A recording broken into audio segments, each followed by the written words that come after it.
जय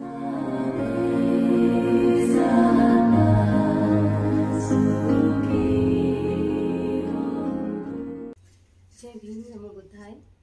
बुद्ध धम्म शिकूयात बाबासाहेबांच्या दृष्टिकोनातून या उपक्रमातील आजच्या नव्या सत्रात पुनश्च आपल्या सर्वांचे मनपूर्वक स्वागत करते. बुद्ध धम्म आणि संघ या त्रिरत्नांच्या प्रभावाने आपण सर्व सजीव सुखी होऊयात ही मंगल कामना करते. मित्रमैत्रिणींनो, आपण बुद्ध आणि त्यांचा धम्म हा ग्रंथ आचार्य वी.सी. वानखेडे सरांकडून शिकून घेत आहोत, समजून घेत आहोत. तर चला तर मग आजच्या प्रकरणात काय आहे हे समजून घेण्याकरता आपण साहेबांचे स्वागत करूयात आणि आजच्या प्रश्नांची उकल करून घेऊयात. साहेबांचे स्वागत करूया. वंदना सर, जय भीम. जय भीम सर. स्वागत आहे आपलं आजच्या सत्रामध्ये. सर, आपण भाग क्रमांक 2 मधील 5व्या प्रकरणात आहोत. आपण आता तथागतांचे जे वेगवेगळे प्रवचन बाबासाहेबांनी दिलेले आहेत ते बघून घेत आहोत.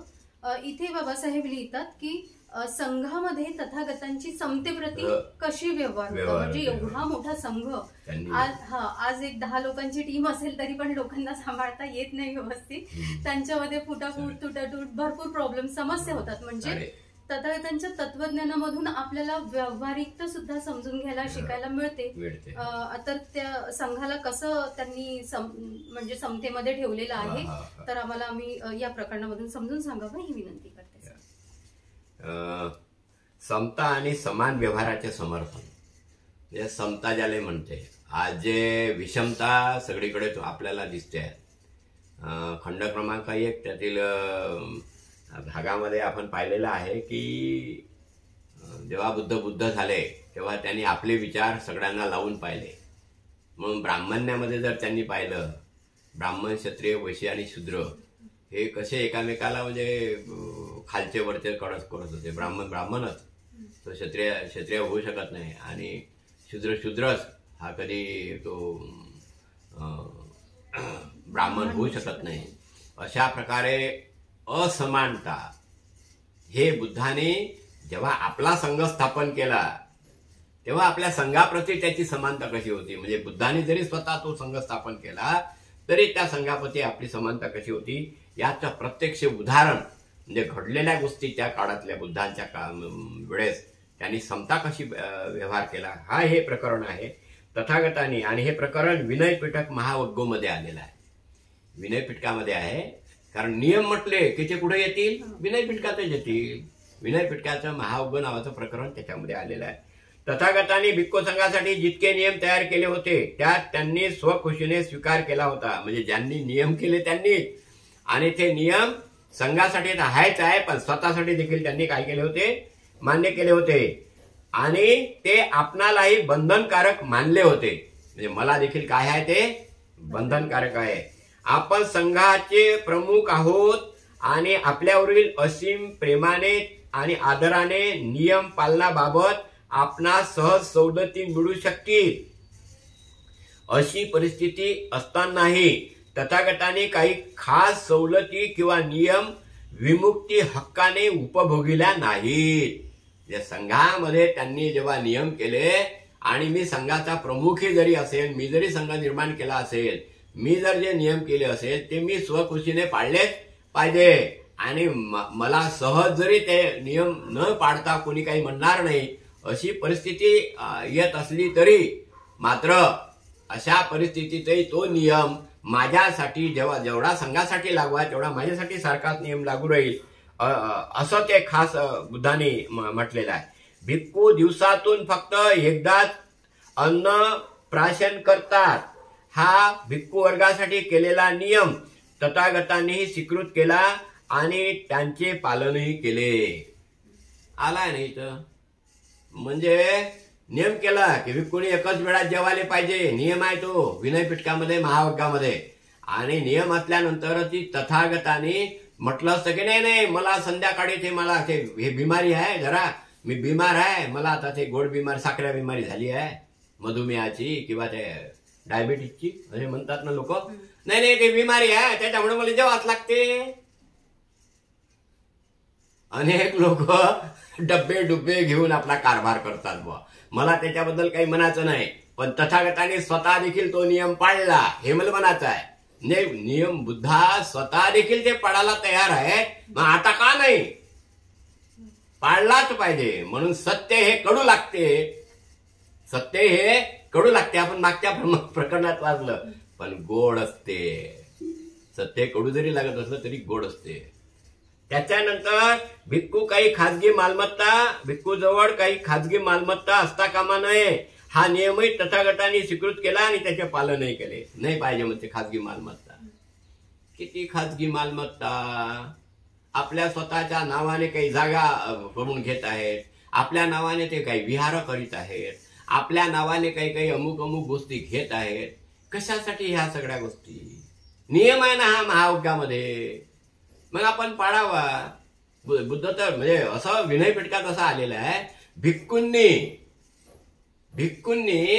निवड केवळ फक्त विनय पिटकाचे नियम जरी पाळले तरी ते निर्वाणाले गेले जातेच. भिक्खूंनी काय केलं पाहिजे? केवळ निवड फक्त विनय, काही नाही केलं बाकीचं, विनय पिटकाचे नियम जरी पाळले तरी ते निर्वाणाले गेले. ते धन्य होत बिचारे. जे जे गृहत्याग करून भिक्खू झाले त्यांना आमचं वंदनच असो. परंतु काही गोष्टी कडू जरी वाटत असल्या तरी त्या सांगणे गरजेचं आहे. आणि म्हणून आम्हाला बाबासाहेबांनी हा ग्रंथ लिहून दिलेला आहे. चला वाचा रे पोरो, जरा समजून घ्या काही काही गोष्टी.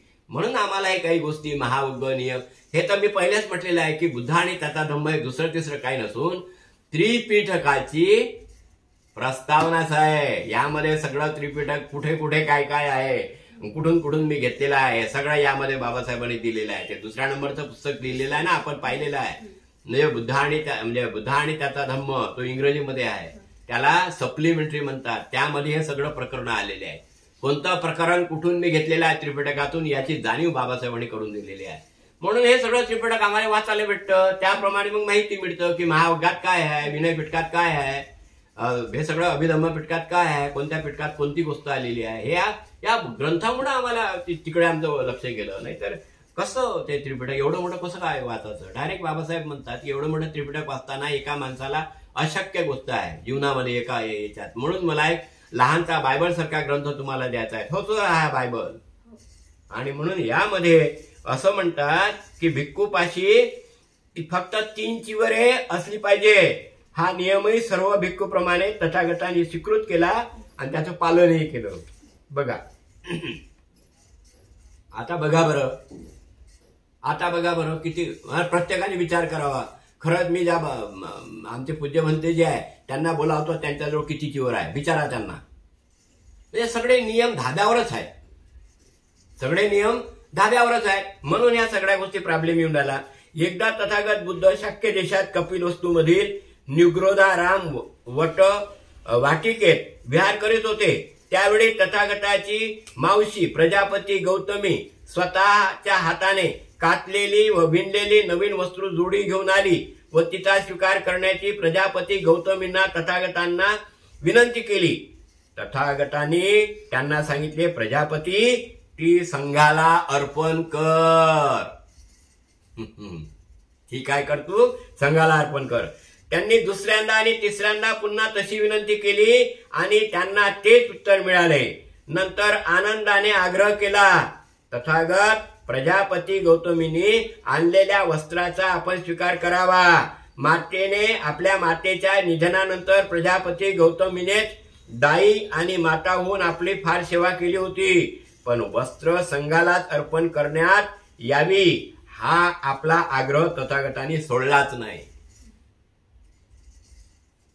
थोडासा विचार करूया. कसा विचार करताय? स्पेशल काही गोष्टी केल्या तर काय करतात लोक, नाही ते स्पेशल त्यांचं आहे, ते त्यांना द्यावं लागते. नाही ते त्याच भंतेजीसाठी केलेलं आहे, ते त्यांनाच द्यायचं आहे, मला दुसऱ्यांना द्यायचं नाही. अनेक लोक म्हणतात नाही ते मोठे भंतेजी आहे ना, त्यांना ते मला द्यायचं आहे. आजही ही कंडिशन सुरू आहे सध्या संघामध्ये.